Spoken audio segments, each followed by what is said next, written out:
Ayon sa nakalap nating impormasyon, babagsak rocket dito ng China. Yan ang sabi sa Pangulo. Delikado daw barko't eroplano ng Pilipinas sa West Philippine Sea ang lagapak nito. Ayon sa PhilSA, posible anyang bumagsak sa Rizal Reef o Patag Shoal lang nasabing rocket debris ng China missile matapos di umanong masunog sa kalawakan ang mga nahuhulog nitong debris. Pinag-iingat ang mga barko at eroplano ng Pilipinas. Pero ayon sa AFP, may napulot na sila sa Karamoran. Palutang-lutang na identified floating object sa West Philippine Sea. Hinalang pagmamay-ari daw ito ng China, napulot ng mga mangingisda sa West Philippine Sea. Hindi po natin inaalis yung anggulo na maaaring pag-aari po nila. Kaya nga po nagkaroon kami ng investigasyon sa mga baybayin ng munisipyo ng Karamoran para po malaman kung ito po ba ay pag-aari ng nakaukulang nakikitang vessel ng China doon sa malapit sa Biga. Sa kasalukuyan, pinag-aaralan na din ng Senado ang bantang papalayasin di umano ni Gibo ang mga opisyalis dito ng China sa oras na makapag-imbestiga. Totoong meron silang nalabag dito. Suportado ni Intiveros ang pagpapalaya sa China. I cannot speak for the AFP Westcom, pero yung Department of National Defense, si Secretary Chodoro has already warned us also na baka pinaghahati-hati tayo ng China para i-divert yung atensyon nating lahat sa mga violent, aggressive at saka dangerous moves nila laban sa iba't ibang vessels at mamamayan nating mga Pilipino sa karagatan.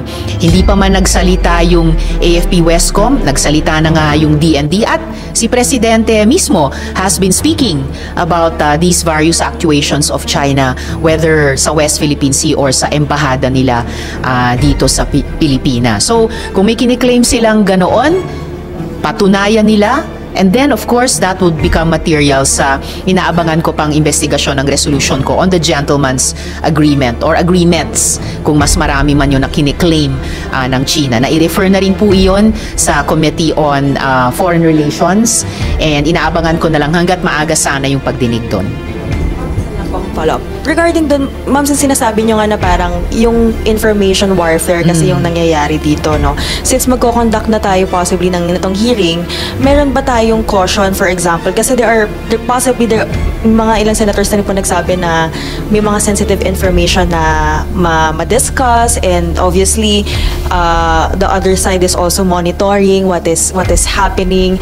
Are you planning na may mga certain topics na going executive instead na public and then piliin lang yung mga, hindi masyadong, that would not jeopardize our national security?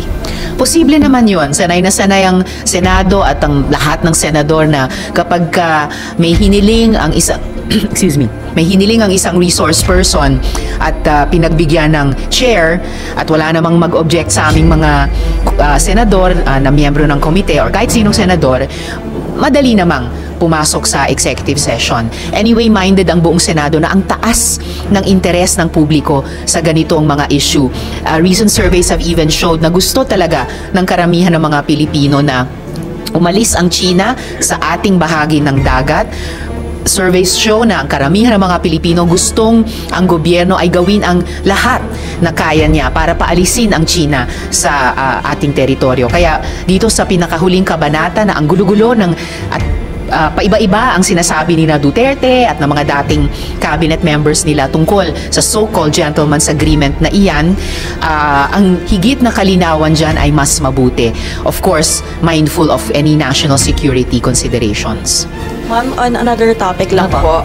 So recently po, Chinese Embassy claimed na there was conversation recording between personnel from Chinese Embassy and AFP Westcom regarding doon sa kiniklaim nila na new model na allegedly nag-agree yung government. So we're still asking right now if they will provide the actual recording, and AFP Westcom hindi pa po sila nag-react regarding this. But if indeed, ma'am, let's say they provided the Chinese Embassy na may ganitong recording, may transcript, eto rin ba, ma'am, yung dapat na imbestigahan. And we're also asking then, ma'am, the Chinese embassy if indeed AFP Westcom is aware if the conversation is being recorded. If that's the case, ma'am, will they also be liable? Kasi di ba, ma'am, alam naman natin na kapag ganyan may mga conversation, dapat both sides ini-inform if the conversation is being recorded.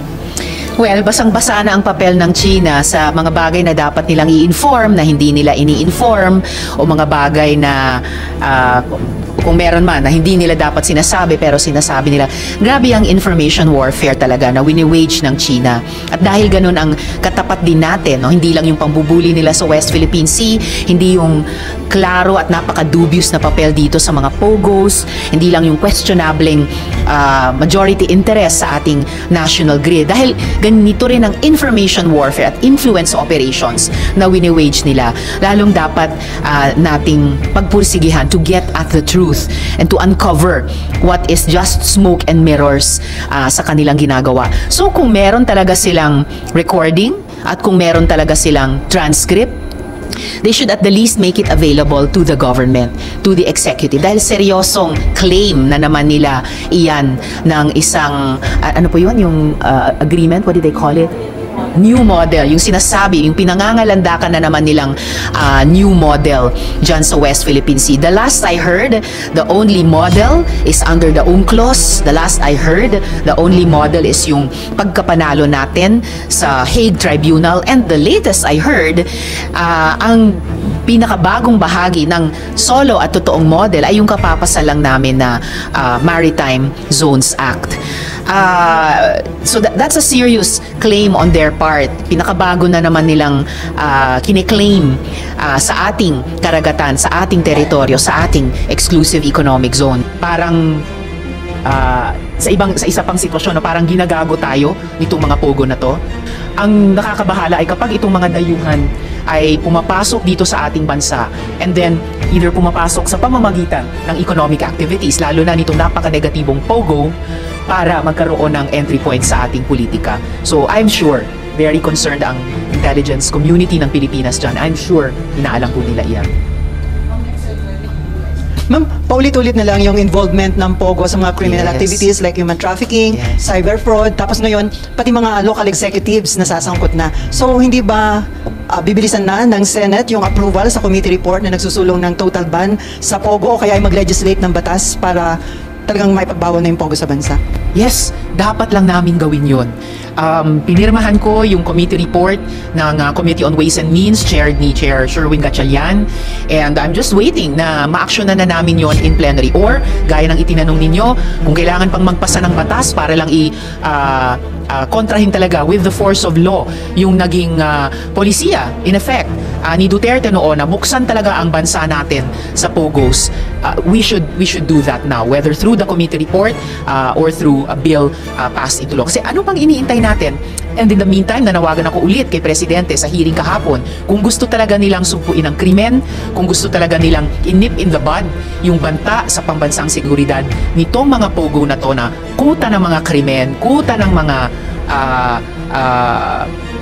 operators ng suspected na surveillance at saka hacking, first big step nila, i-ban na ang pogo, palabasin na ang pogo. Ngayon, ikaw, bilang Pilipino, ano ang masasabi mo at reaksyon sa balitang ito?